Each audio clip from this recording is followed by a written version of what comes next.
ओम शांति। 20 अप्रैल 2024 बाबा के महावाक्य।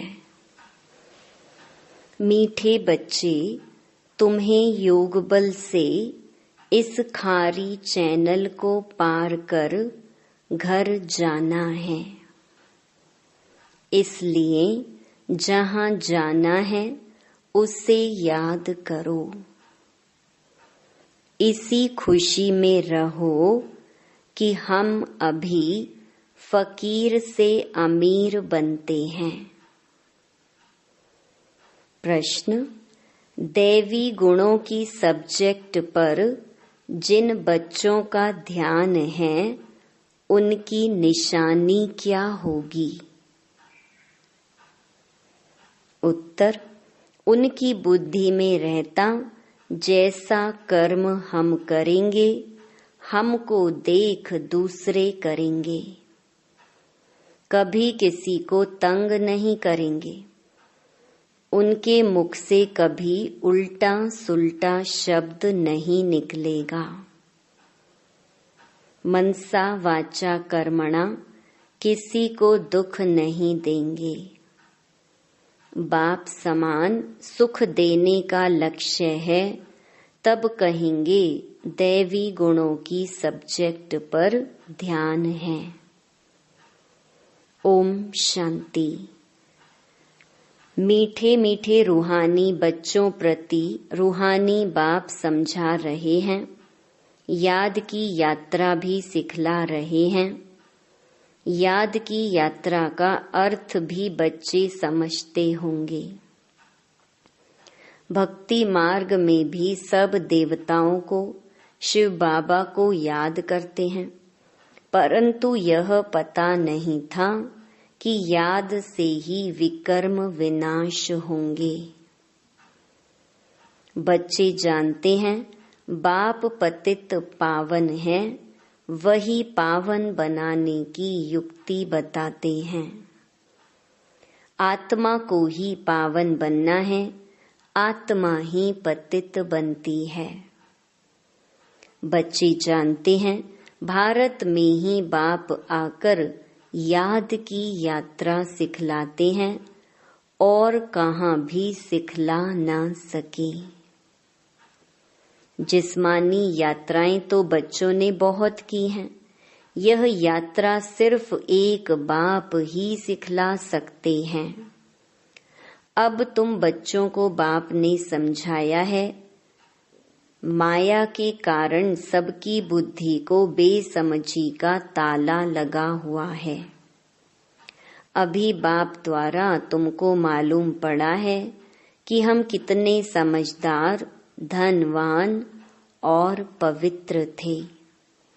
हम सारे विश्व के मालिक थे। अब हम फिर बन रहे हैं। बाप कितनी बड़ी बेहद की बादशाही देते हैं। लौकिक बाप करके लाख करोड़ देंगे। यहाँ तो मीठा बेहद का बाप बेहद की बादशाही देने आए हैं। इसलिए तुम यहाँ पढ़ने आए हो। किसके पास? बेहद बाबा के पास। बाबा अक्षर मम्मा से भी मीठा है। भल मम्मा पालना करती है, परंतु बाप फिर भी बाप है, जिससे बेहद का वर्षा मिलता है। तुम सदा सुखी और सदा सुहागिन बन रहे हो। बाबा हमको फिर से क्या बनाते हैं, यह कोई नई बात नहीं है। गायन भी है, सुबह को अमीर था, रात को फकीर था। तुम भी सुबह में अमीर और फिर बेहद रात में फकीर बन जाते हो।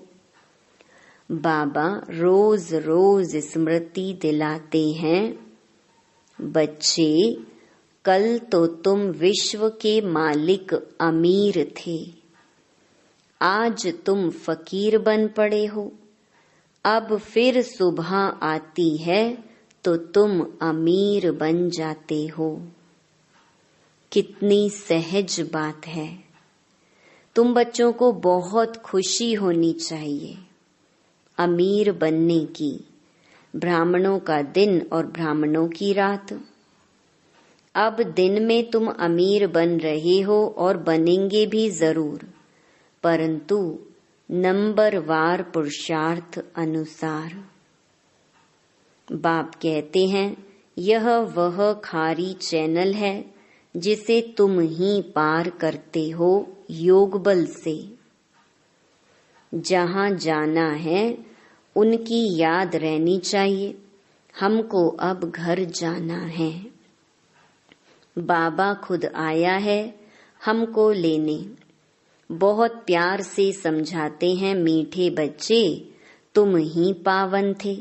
84 जन्म लेते लेते पतित बने हो, फिर पावन बनना है। पावन बनने का और कोई उपाय नहीं। तुम जानते हो पतित पावन आते हैं और तुम उनकी मत पर चल पावन बनते हो। तुम बच्चों को बहुत खुशी होती है कि हम यह पद पाएंगे। बाप कहते हैं तुम 21 जन्मों के लिए सदा सुखी बनेंगे।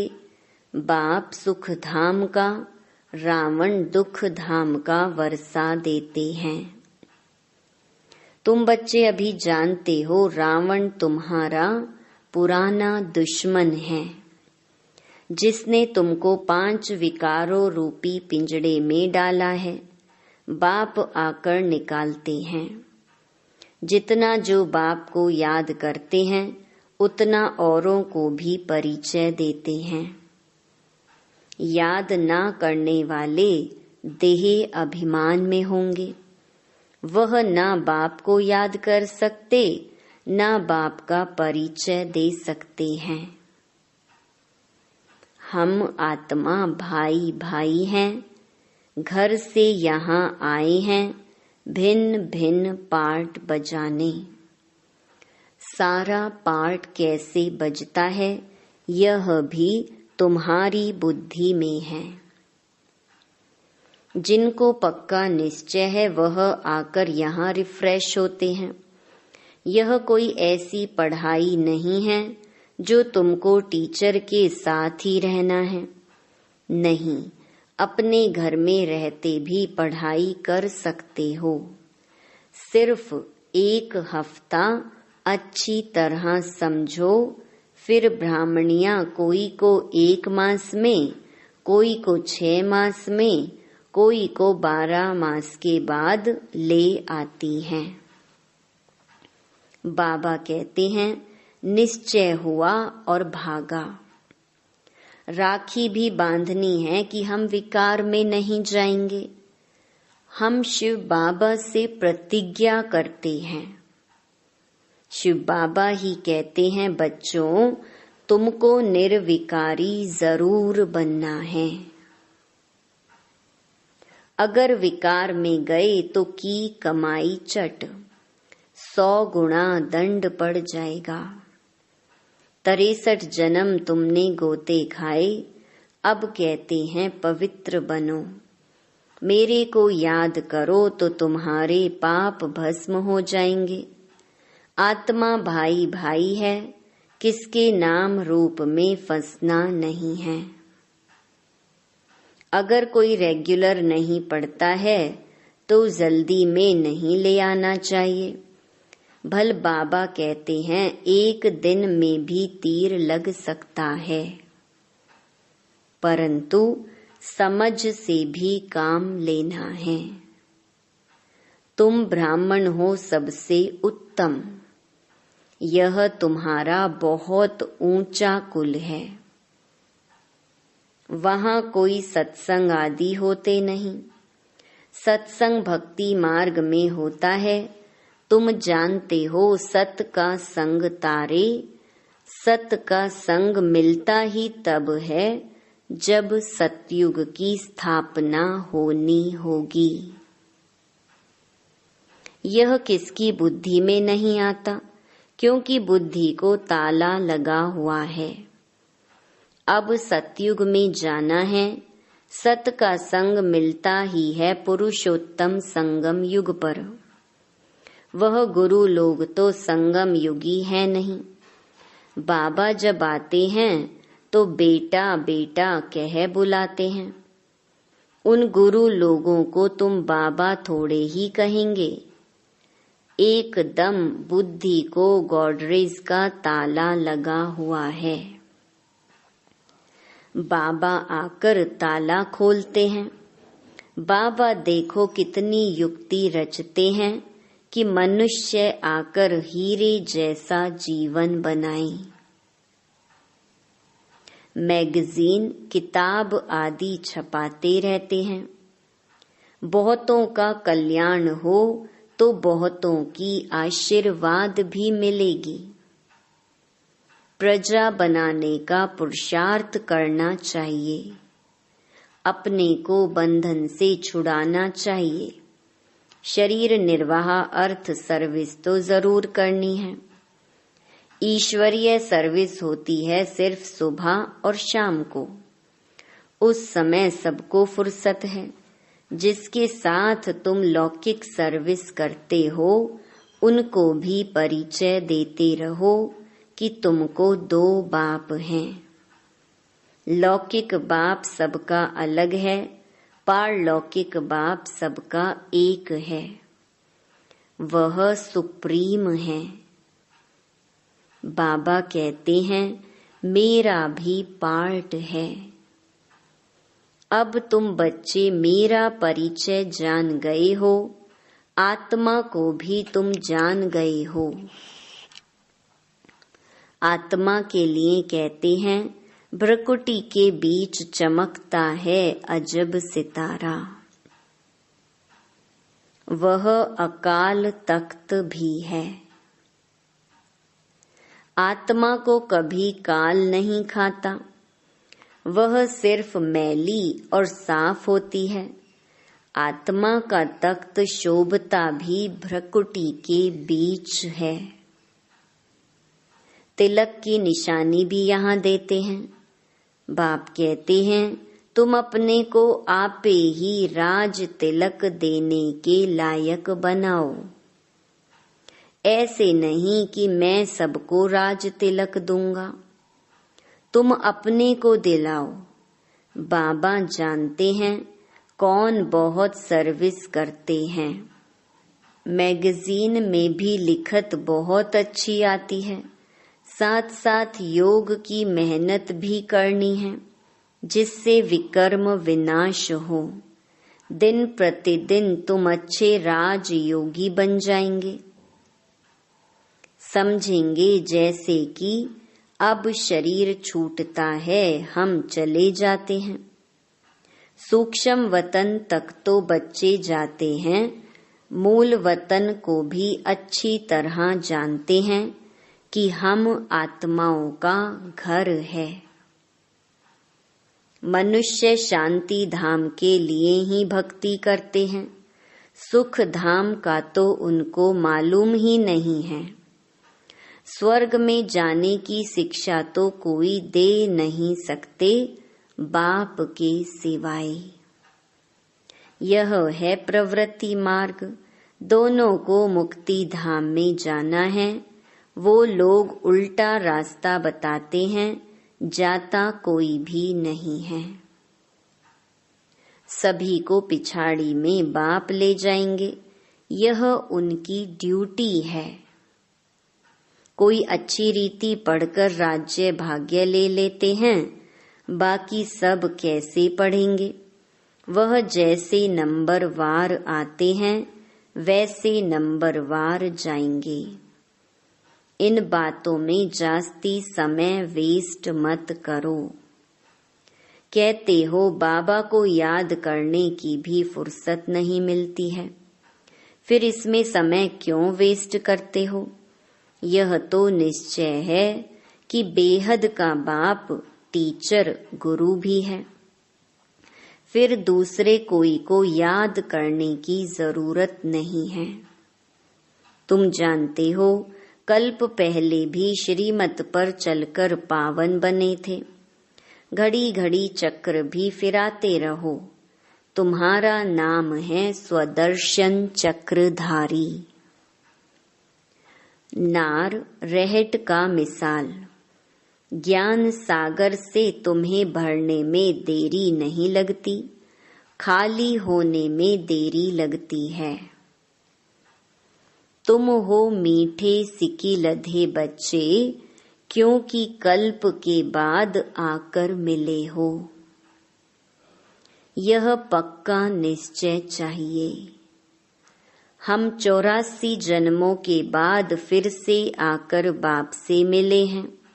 बाप कहते हैं, जिसने पहले भक्ति की है वही पहले ज्ञान लेने के लायक भी बने हैं, क्योंकि भक्ति का फल चाहिए। तो सदैव अपने फल अथवा वर्षे को याद करते रहो। फल अक्षर भक्ति मार्ग का है, वर्षा ठीक है। बेहद बाप को याद करने से वर्षा मिलता है और कोई उपाय नहीं। भारत का प्राचीन योग मशहूर है। वह समझते हैं हम भारत का प्राचीन योग सीखते हैं। बाबा समझाते हैं वह ड्रामा अनुसार हठ योगी बन जाते हैं। राजयोग अब तुम सीखते हो, क्योंकि अब संगम युग है। उन्हों का धर्म अलग है। वास्तव में उनको गुरु करना नहीं चाहिए, परंतु यह भी ड्रामा अनुसार फिर भी करेंगे जरूर। तुम बच्चों को अब राइटियस बनना है। रिलीजन में ही ताकत है।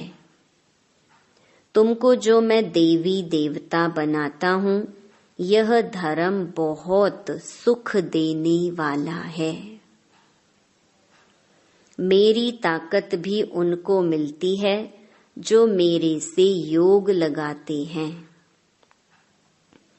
तो बाप जो खुद धर्म स्थापन करते हैं, उनमें बहुत ताकत है। तुम सारे विश्व के मालिक बन जाते हो। बाप इस धर्म की महिमा करते हैं कि इसमें बहुत माइट है। ऑलमाइटी बाबा से माइट बहुतों को मिलती है। वास्तव में माइट सबको मिलती है, परंतु नंबरवार। तुमको जितनी माइट चाहिए उतनी बाबा से लो। फिर दैवी गुणों की सब्जेक्ट भी चाहिए। किसको तंग नहीं करना, दुख नहीं देना। यह कभी किसको उल्टा सुल्टा शब्द नहीं कहते। जानते हैं जैसा कर्म मैं करूंगा, मुझे देख और भी करेंगे। आसुरी गुणों से दैवी गुणों में आना है। देखना है हम किसको दुख तो नहीं देते हैं। ऐसा कोई नहीं है जो किसको दुख नहीं देता हो। कुछ न कुछ भूलें होती जरूर हैं। वह अवस्था तो अंत में ही आएगी। जो मनसा वाचा कर्मणा किसको दुख न देवी। इस समय हम पुरुषार्थी अवस्था में हैं। हर बात नंबरवार पुरुषार्थ अनुसार होती है। सभी पुरुषार्थ सुख के लिए ही करते हैं, परंतु बाप बिगर कोई सुख दे न सके। देखा जाता है सोमनाथ के मंदिर में कितने हीरे जवाहर थे। वह सब कहाँ से आए, कैसे साहूकार बने। सारा दिन इस पढ़ाई के चिंतन में रहना चाहिए। गृहस्थ व्यवहार में रह कमल पुष्प समान पवित्र बनना है। तुमने यह पुरुषार्थ किया है, तब तो माला बनी है। कल्प कल्प बनती रहती है। माला किसका यादगार है, यह भी तुम जानते हो। वह तो माला का सिमरन कर बहुत मस्त हो जाते हैं। भक्ति में क्या होता है और ज्ञान में क्या होता है, यह भी तुम ही जानते हो। तुम किसको भी समझा सकते हो। पुरुषार्थ करते करते आखरीन पिछाड़ी की रिजल्ट कल्प पहले मुहाफिक निकल आएगी। हर एक अपनी जांच करते रहें। तुम समझते हो हमको यह बनना है। पुरुषार्थ की मार्जिन मिली है। नंबरवार पुरुषार्थ अनुसार बाप भी तुम्हारा स्वागत करते हैं। तुम बच्चे जो स्वागत करते हो उनसे जास्ती बाप तुम्हारा स्वागत करते हैं। बाप का धंधा ही है तुम्हारा स्वागत करना। स्वागत माना सद्गति। यह सबसे ऊंचा स्वागत है। तुम सबका स्वागत करने बाप आते हैं। अच्छा, मीठे मीठे सिकी लधे बच्चों प्रति मात पिता बाप दादा का याद प्यार और गुड मॉर्निंग। रूहानी बाप की रूहानी बच्चों को नमस्ते। धारणा के लिए मुख्य सार। पहला, बहुतों की आशीर्वाद लेने के लिए कल्याणकारी बनना है। शरीर निर्वाह अर्थ कर्म करते भी अपने को बंधन से मुक्त कर सुबह शाम ईश्वरीय सर्विस जरूर करनी है। दूसरा, दूसरी बातों में अपना समय वेस्ट ना कर बाप को याद कर माइट लेनी है। सत के संग में ही रहना है। मनसा वाचा कर्मणा सबको सुख देने का ही पुरुषार्थ करना है। वरदान। पवित्रता के वरदान को निजी संस्कार बनाकर पवित्र जीवन बनाने वाले मेहनत मुक्त भव। कई बच्चों को पवित्रता में मेहनत लगती है। इससे सिद्ध है वरदाता बाप से जन्म का वरदान नहीं लिया है। वरदान में मेहनत नहीं होती। हर ब्राह्मण आत्मा को जन्म का पहला वरदान है पवित्र भव, योगी भव। जैसे जन्म के संस्कार बहुत पक्के होते हैं तो पवित्रता ब्राह्मण जन्म का आदि संस्कार निजी संस्कार है। इसी स्मृति से पवित्र जीवन बनाओ। मेहनत से मुक्त बनो। स्लोगन। ट्रस्टी वह है जिसमें सेवा की शुद्ध भावना है। ओम शांति।